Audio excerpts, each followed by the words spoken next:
ओम नमः शिवाय। आप सभी व्यूअर्स का पुनः स्वागत है।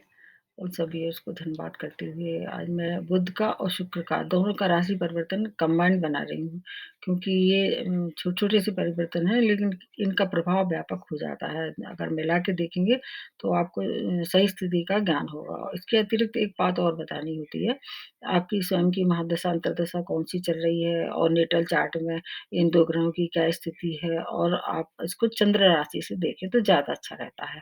चंद्र राशि गोचर के लिए सबसे ज़्यादा अच्छी मानी जाती है। अब बुध का बताते हैं सबसे पहले। बुध 1 अप्रैल से 16 अप्रैल तक ये नीच राशि में रहेंगे। वैसे तो शुक्र के साथ ये नीच भंग राजयोग का निर्माण करेंगे, फिर 16 अप्रैल के बाद फिर ये अपनी राशि बदल के मेष राशि में आ जाएँगे, जबकि शुक्र 10 अप्रैल से राशि बदलेंगे और फिर वो भी मेष राशि में आ जाएँगे। तो कुछ समय ये नीच भंग राजयोग का निर्माण रहेगा, उस समय वहाँ उनके साथ सूर्य भी रहने वाले हैं। सूर्य 14 अप्रैल के बाद अपनी राशि बदल लेंगी। अप्रैल का जो राशिफल मैंने तैयार किया है, उसको आपको देखना चाहिए, सही मालूम पड़ जाएगा। और गुरु बृहस्पति भी 6 अप्रैल से सभी राशियों में उसमें मिला के देखें तो कुंभ राशि में प्रवेश कर चुके होंगे। तो 6 अप्रैल तक बुध और बुध की स्थिति बहुत अच्छी नहीं रहेगी। उसके बाद फिर ये 16 अप्रैल तक नीच राशि में रहेंगे, तब भी बहुत अच्छे फलदायक नहीं रहेंगे। लेकिन 16 अप्रैल के बाद से फिर 30 अप्रैल तक ये अस्त रहेंगे, तो उसका भी बहुत अच्छा लाभ नहीं मिलेगा। लेकिन शुक्र की अगर दृष्टि से देखें तो बहुत सी राशियों को ये फ़ायदा लेके आ रहा है। शुक्र 4 मई तक रहने वाले हैं मेष राशि में, और जब तक ये सूर्य के साथ रहेंगे तब तक ये कमबख्त रहेंगे। 14 अप्रैल से के बाद से लेके फिर 14 ये आ जाएँगे उदित अवस्था में 18 अप्रैल के लगभग, तभी सब आपको सुफलों की प्राप्ति होगी। जहाँ तक कि सूर्य और बुध के मिला के देखें तो एक और अच्छा योग बना रहे होंगे कुछ समय के लिए। वो सूर्य बुध आदित्य योग का निर्माण कर रहे हैं, जबकि शुक्र और बुध मिलके लक्ष्मी नारायण योग का निर्माण कर रहे हैं प्रत्येक राशि वालों के लिए। एक और बात है, इस समय जो स्थिति चल रही है, जब कोई भी ग्रह नीच राशि में आ जाता है तो थोड़ी उसकी शुभता में कमी आ जाती है। बुध तो वैसे सुकुमार ग्रह हैं, जिस ग्रह के साथ बैठते हैं उस तरह के थोड़े से प्रभाव मतलब ग्रहण कर लेते हैं, उसी तरह के फल देने को ये तैयार रहते हैं। और नीच राशि है, और नीच राशि के अलावा अगर आपकी नेटल चार्ट में इनकी स्थिति अच्छी है, तब आपको फिर ज़्यादा चिंता करने की आवश्यकता नहीं है। बुध के लिए 2 राशियाँ होती हैं, एक मिथुन राशि और एक कन्या राशि है।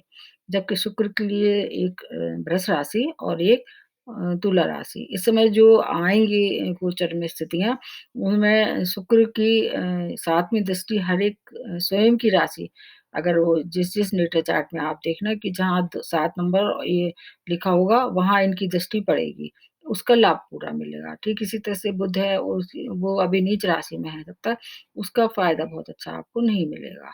और रेमेडी मैं सबसे बाद में बताऊँगी। तो पिछले वीडियो में मैंने कन्या राशि तक का बता दिया था। अब अगली जो राशि बनती है वो तुला राशि है। तुला राशि, इसके स्वामी राशि शुक्र हैं, और शुक्र और बुध परम मित्र हैं। दोनों ही चेंज बहुत अच्छे होने वाले हैं। हाँ, आप पे वैसे अभी ढैया का भी प्रभाव चल रहा है, तो शनि भी आप पे काफ़ी मेहरबान हैं। उनका भी आपको अभी तक फ़ायदा जो मिल रहा था वैसे ही मिलेगा। अब कहाँ-कहाँ ये प्रवेश कर रहे हैं? शुक्र आपके सप्तम भाव में प्रवेश करेंगे, जबकि बुध आपके 6 भाव में कर प्रवेश करेंगे। तो 6 भाव थोड़ा-सा अच्छा नहीं मानते हैं ज्योतिष में, लेकिन सप्तम भाव भी वैसे तो देखा जाए कालपुरुष की कुंडली से सप्तम भाव जो है शुक्र का ही होता है, लेकिन फिर भी केंद्र में बहुत अच्छा फल नहीं देते हैं ये। लेकिन अगर ये दूसरी दृष्टि से मिला के देखें तो इनकी दृष्टि में से का फ़ायदा आपको होगा। इनकी एक जो सप्तम दृष्टि है आपके कहाँ लग्न में पड़ रही है, तो आपका जो व्यक्तित्व है वो बहुत आकर्षक हो जाएगा, और उसकी वजह से क्या है, आपके बहुत से रुके हुए काम जो अधूरे पड़े हुए थे वो पूर्ण हो, ताकि वो जाने वाले हैं। बुध आपके 8th भाव में है, तो थोड़ी-सी आपके हेल्थ को प्रभावित कर सकते हैं। शत्रु की ओर से आपको थोड़ा-सा सावधान रहना चाहिए, और यात्राएँ अगर हो सके तो इस समय ना करें। शुक्र से आपकी वजह से आपकी मैरिज लाइफ काफ़ी अच्छी रहेगी, और मनोरंजन का मतलब ये समय जो मनोरंजक समय व्यतीत करेंगे, और आपका व्यय भी बढ़ जाएगा, क्योंकि एक राशि जो बुध की आपकी कहाँ है, 12th भाव में है, तो व्यय किस पे होगा? आपके स्वयं के भोग विलास पे होगा। उससे ज़रूर आपकी हेल्थ भी प्रभावित हो सकती है।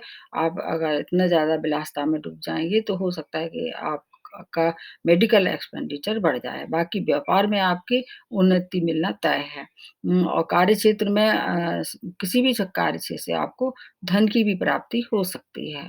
मतलब अगर आप बड़ों का आशीर्वाद लें या थोड़ी-सी अपना मतलब एटीट्यूड अच्छा रखें, तो फिर आपको कोई परेशानी नहीं होगी।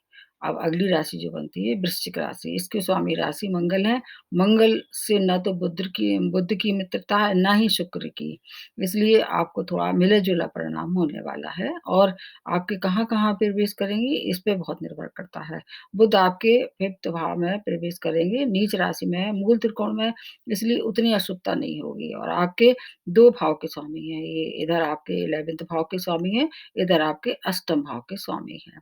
ठीक इसी तरह शुक्र भी आपके 6th भाव में प्रवेश करेंगे। शुक्र के लिए ऐसा कहा जाता है कि ये कुछ घर को छोड़ के बाकी 12 घर में 3 घरों को छोड़ के 12 घर में अच्छे परिणाम देते हैं। तो आपको इसलिए बहुत ज़्यादा चिंतित नहीं होना है। दूर की यात्राओं पे आपका खर्च हो सकता है और विदेश से जुड़ी हुई कोई कार्य इस समय कर सकते हैं। वो अगर अटके हुए थे, तो वो आपके हो सकता है कि कुछ पूर्णता की ओर जाएँ। यात्राएँ जो करेंगे वो आपके लिए मनोरंजक होंगी। स्वास्थ्य में अगर कोई गड़बड़ी चल रही थी, तो उसमें भी सुधार की संभावना है। कोर्ट केस में भी आपकी तरफ भी फैसला होने वाला है। बुध ज़रूर आपको थोड़ा-सा क्या करेंगे, आपकी शिक्षा में और आपकी संतान की शिक्षा में कुछ व्यवधान उत्पन्न कर सकते हैं क्योंकि नीच राशि में कोई भी ग्रह होता है, उतने अच्छे फल नहीं देता है। आपके स्वामी राशि से भी मित्रता नहीं है, इसलिए संतान शिक्षा संबंधी कोई कार्य जो अभी सुचारू चल रहे थे, उसमें व्यवधान उत्पन्न हो सकता है। और अगर कोई प्रतियोगिता में या मतलब पार्टिसिपेट कर रहे थे, जॉब से रिलेटेड है, तो उसमें आपको थोड़ा आपके अनुसार मतलब परिणाम नहीं मिलेंगे, वहाँ चिंता हो सकती है और संतान की हेल्थ भी खराब हो सकती है। स्वयं की को भी चोट-चपेट दुर्घटना का सामना करना पड़ रहा है, इसलिए ये आपके लिए ये समय थोड़ा-सा मतलब एक्स्ट्रा अलर्ट रहने का है।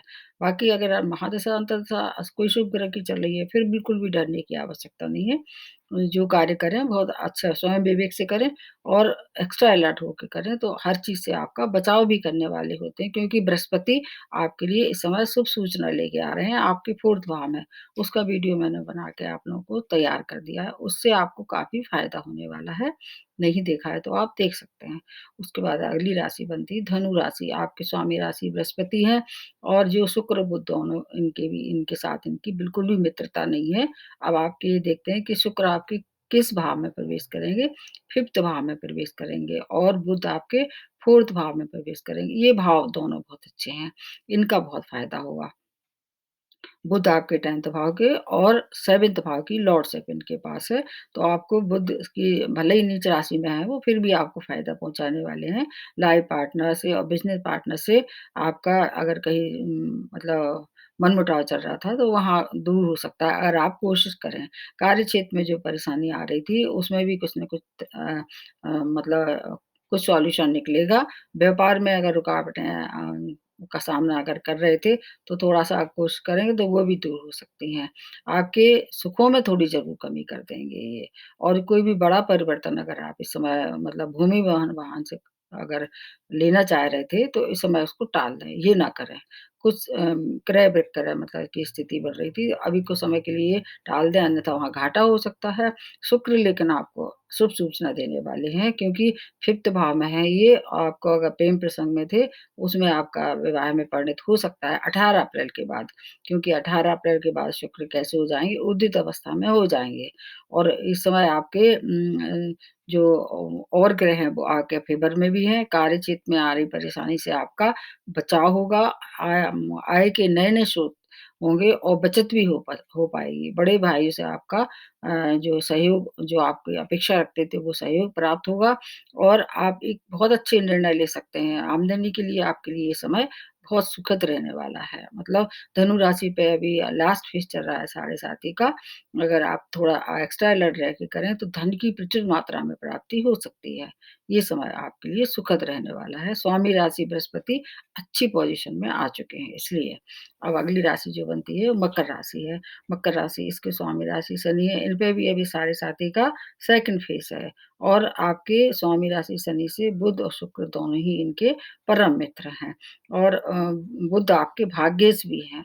इसका भी आपको थोड़ा-सा वहाँ परेशानी हो सकती है क्योंकि कोई भी भाग्येश जो होता है वो नीच राशि में आ जाता है, तो भाग्य में रुकावटें डालता है। भाग्य का जो शुभ काम जो होने वाले थे, वहाँ थोड़ी-सी और परेशानी पैदा हो सकती है। लेकिन ये 16 अप्रैल तक की बात है। 16 अप्रैल के बाद फिर ये थोड़े अस्त ज़रूर रहेंगे 30 अप्रैल तक, लेकिन फिर भी ये फ़ायदा देंगे क्योंकि ये सौम्य ग्रह हैं, शुभ ग्रह हैं, ज़्यादा दिन तक किसी से नाराज़ नहीं रह सकते हैं।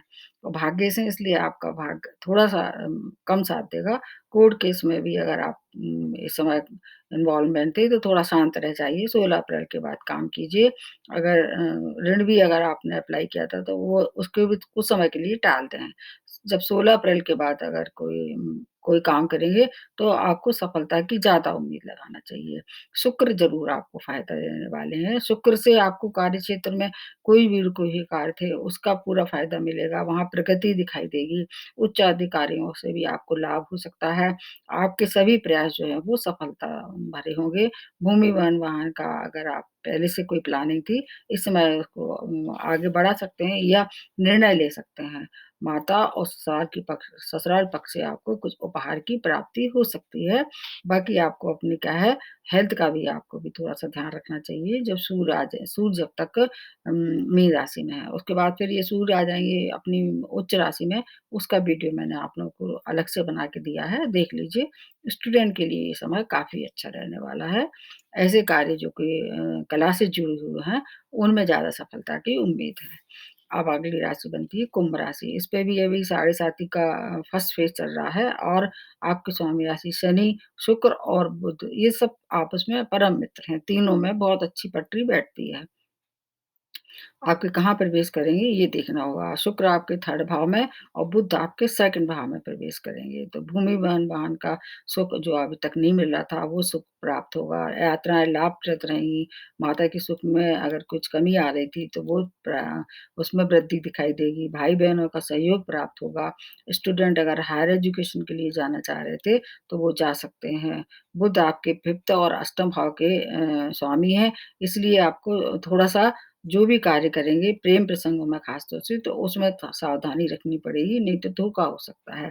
शिक्षा में भी व्यवधान उत्पन्न हो सकते हैं और फैमिली जो रिलेशन है वहाँ थोड़ा-सा सामंजस्य ज़्यादा बनाना पड़ेगा क्योंकि सूर्य वहाँ पर सूर्य की राशि है और सूर्य जो है वो शुक्र के मित्र नहीं है, इसलिए उसका थोड़ा-सा एक्स्ट्रा अलर्ट रहना पड़ेगा। संतान की तरफ से थोड़ी-सी परेशानी आ सकती है और आपको बस एक काम करना है, अपने पिता का आशीर्वाद लेंगे, बड़े-बुजुर्गों का अगर आशीर्वाद आपके साथ है, तो आपके फिर किसी भी काम में व्यवधान नहीं आएगा, सब कार्य पूर्ण हो जाएँगे। अब अगली राशि जो बनती है मीन राशि है। आपके स्वामी राशि बृहस्पति हैं और बृहस्पति से ना तो शुक्र की परम मित्रता है, ना ही बुध की। ये दोनों बुध नीच राशि में वैसे भी हैं, आपकी राशि में ही ये नीच हैं, इसलिए आपको बहुत ज़्यादा अच्छे नहीं मिलेंगे मतलब मिले-जुले रहेंगे, खराब तो बिल्कुल भी नहीं होंगे। आपको क्या-क्या फ़ायदा होगा, ये आपके शुक्र आपके 2nd भाव में आ रहे हैं, जो कि आपका धन कुटुम्ब वाणी का है, उसमें फ़ायदा होगा। मतलब आपका बचत होगी, धन लाभ भी हो सकता है, पैतृक संपत्ति से जो कार्य अगर आप कहीं उसमें व्यवधान आ रहे थे, वो दूर हो जाएँगे, वाणी में मधुरता आ जाएगी, इसका फ़ायदा होगा। आपको बड़े निर्णय लेने में थोड़ा-सा आपको भी धैर्य रखना पड़ेगा, जो भी कार्य करें 16 अप्रैल के बाद करें, तो ज़्यादा सुखद स्थितियाँ बनेंगी। शुक्र की ओर से आपको पारिवारिक सुख की प्राप्ति होगी, जैसे मैंने बताया धन लाभ होगा और इसके कारण क्या होगा आप एक आकर्षण का केंद्र बनेंगे और आपके प्रति लोगों का आकर्षण बढ़ेगा। आपको अगर आर्टिस्ट हैं, आप कला से क्षेत्र से जुड़े हुए हैं, तब आपको बहुत सारा फ़ायदा होने वाला है, मतलब बहुत सफलता प्राप्त करेंगे इस समय। आपको भी क्या करना होगा, छोटे भाई-बहनों का सम्मान करें और बड़े भाई-बहनों से मिल-जुल के चलें, तो आमदनी के नए स्रोत भी आपको प्राप्त होंगे। बड़ों का आशीर्वाद के साथ कोई कार्य करेंगे, तो हर कार्य में प्रगति दिखाई देगी क्योंकि मीन राशि अभी 9 पे ढैया है, ना ही साढ़े 7 पे है। अब आखिरी में रेमेडी बता देते हैं। रेमेडी के हिसाब से बुध अगर आपकी महादशा या अंतर्दशा शुक्र बुध की चल रही है, तब आपको ज़्यादा इफ़ेक्ट करेगी और अगर नेटल चार्ट में इन 2 ग्रह की स्थिति परमानेंट अच्छी नहीं है, तब भी आपको ज़्यादा थोड़ा-सा और एक्स्ट्रा अलर्ट रहना पड़ेगा। फिर भी कोई भी ग्रह जो है वो अपने आपके विचारों से, कर्म से ऊपर नहीं होता है। तो अगर आप अपने मन से, वचन से, कर्म से शुद्ध रहते हैं और बड़ों का सम्मान करते हैं, तब आपके हर एक प्लांट से आपका बचाव रहेगा। और बुध की अगर आपको परेशानी आ रही है, तो आप गणेश जी की उपासना कर सकते हैं। और शुक्र की ओर से अगर आपको कोई दिखाई दे रहा है कि आकर्षण में कमी या धन की वजह से किसी या व्यापार में किसी भी तरह की कोई परेशानी आ रही है, तो आपको दुर्गा माता के सामने एक घी का दीपक जलाना चाहिए। शुक्रवार को जलाएँ तो ज़्यादा अच्छा है। हर शुक्रवार को जाके एक छोटी-छोटी कम उम्र की जो कन्याएँ हैं, उनको कुछ भी चॉकलेट या कुछ भी मीठा आप बाँट सकते हैं, जो आपकी श्रद्धा हो। या कोई ऐसा स्टूडेंट है और कन्या है वो, जो पढ़ाई-लिखाई में कुशाग्र है, उसके पास कमी है पैसे की, उसकी फाइनेंशियली मदद कर सकते हैं। तो स्त्री वर्ग का सम्मान करना चाहिए। शुक्र की सबसे अच्छी रेमेडी है, कोई भी स्त्री वर्ग हो, चाहे वो आपके घर की हो या बाहर की हो, उनका सम्मान करेंगे तो शुक्र फिर आपको कितना भी कुपित क्यों ना हो, हानि नहीं पहुँचाएँगे। तो आज के लिए इतना ही, नमस्ते और धन्यवाद।